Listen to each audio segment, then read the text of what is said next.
Kottayam government nursing college ഹോസ്റ്റലിൽ അരങ്ങേറിയ ക്രൂരമായ റാഗിങ്ങിന്റെ നടുക്കുന്ന ദൃശ്യങ്ങൾ പുറത്തുവന്നപ്പോഴാണ് കോളേജിൽ നടന്ന റാഗിങ്ങിന്റെ ആഴം ജനം മനസ്സിലാക്കുന്നത്. ജൂനിയർ വിദ്യാർത്ഥിയെ കട്ടിലിൽ കെട്ടിയിട്ട് ദേഹമാസകലം ലോഷൻ പുരട്ടിയ ശേഷം ഡിവൈഡർ കൊണ്ട് കുത്തി മുറിവേൽപ്പിക്കുന്നതാണ് ദൃശ്യങ്ങളുണ്ടായിരുന്നത്. വിദ്യാർത്ഥിയെ ക്രൂരമായി ഉപദ്രവിച്ച സീനിയർ വിദ്യാർത്ഥികൾ അട്ടഹസിച്ചിരിക്കുന്നതും ആനന്ദം കണ്ടെത്തുന്നതും ദൃശ്യങ്ങളുണ്ടായിരുന്നു. റാഗിങ്ങിനിടെ സീനിയർ വിദ്യാർത്ഥികൾ തന്നെ പകർത്തിയ ദൃശ്യങ്ങളായിരുന്നു അത്. ശരീരമാസകലം ലോഷൻ പുരട്ടിയ നിലയിൽ തോർത്തുകൊണ്ട് കൈകാലുകൾ കെട്ടിയ നിലയിലുമാണ് ജൂനിയർ വിദ്യാർത്ഥികൾ കട്ടിലിൽ കിടന്നിരുന്നത്. ഞാൻ വട്ടം വരയ്ക്കാമെന്ന് പറഞ്ഞ് പ്രതികളിലൊരാൾ ഡിവൈഡർ കൊണ്ട് വിദ്യാർത്ഥിയുടെ വയറിൽ കുത്തിപ്പരിക്കേൽപ്പിക്കുന്നുണ്ട്. ഡിവൈഡർ ഉപയോഗിച്ച് വയറിന്റെ ഭാഗത്താണ് മുറിവേൽപ്പിച്ചത്. മതിയേട്ട വേദനിക്കുന്നു എന്ന് ജൂനിയർ വിദ്യാർത്ഥി കരഞ്ഞു പറഞ്ഞിട്ടും സീനിയർ വിദ്യാർത്ഥികൾ ക്രൂരത അവസാനിപ്പിക്കുന്നില്ല.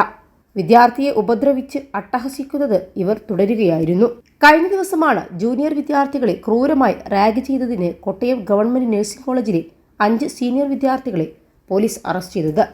നഴ്സിംഗ് കോളേജിലെ ജനറൽ നഴ്സിംഗ് സീനിയർ വിദ്യാർത്ഥികളായ കോട്ടയം വാളകം സ്വദേശി സാമുവൽ ജോൺസനും 21 ലക്ഷത്തോളം സന്തുഷ്ടരായ ഉപഭോക്താക്കളും 2 ലക്ഷത്തോളം തിമിര ശസ്ത്രക്രിയകളും പൂർത്തിയാക്കിയ മലബാറിലെ ഏക കണ്ണാശുപത്രി Al Salama high hospital, hospital road, Perinthalmanna. Malappuram Pandur സ്വദേശി രാഹുൽ രാജ, വയനാട് നടവയൽ സ്വദേശി ജീവ, മലപ്പുറം മഞ്ചേരി പയ്യനാട് സ്വദേശി റിജിൽജിത്ത്, കോട്ടയം കോരുത്തോട് സ്വദേശി വിവേക് എന്നിവരാണ് അറസ്റ്റിലായത്. കഴിഞ്ഞ ദിവസം കോടതിയിൽ ഹാജരാക്കിയ 5 പ്രതികളെയും റിമാൻഡ് ചെയ്തിരുന്നു. കേസിൽ അറസ്റ്റിലായതിന് പിന്നാലെ പ്രതികളെ കോളേജിൽ നിന്ന് സസ്പെൻഡ് ചെയ്തിട്ടുമുണ്ട്. ഇതിനിടെ പ്രതികൾ ജൂനിയർ വിദ്യാർത്ഥിയെ ക്രൂരമായി ഉപദ്രവിക്കുന്നതിന്റെ ദൃശ്യങ്ങളാണ് പുറത്തുവന്നത്. ഇതിനനുസരിച്ചാണ് പോലീസ് ഇവരെ അറസ്റ്റ് ചെയ്തത്. ഈ വീഡിയോയാണ് ഇവർക്കെതിരെ നടപടിയെടുക്കാൻ തെളിവുമായതും. നിലവിൽ ഒരു വിദ്യാർത്ഥിയുടെ പരാതിയിലാണ് കേസെടുത്തിരിക്കുന്നത്. റാഗിങ്ങിനിരയായ ബാക്കി കുട്ടികളിൽ നിന്ന് വിവരങ്ങൾ ശേഖരിക്കും. ഫെബ്രുവരി 11-ാം തീയതിയാണ് വിദ്യാർത്ഥി കോളേജിൽ പരാതി നൽകിയത്. കോളേജ് അധികൃതർ അന്നേ ദിവസം തന്നെ പരാതി പോലീസിന് കൈമാറി.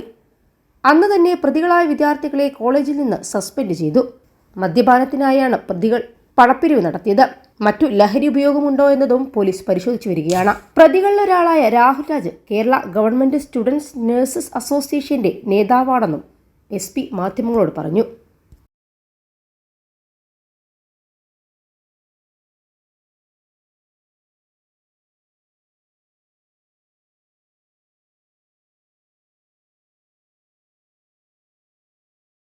Don't worry money ഉണ്ടെന്നീ മണി ഈസിയായി നേടൂ വള്ളുവനാട് ഈസി മണി. ആവശ്യം ഏതുമാകട്ടെ പണം ഞങ്ങൾ തരും.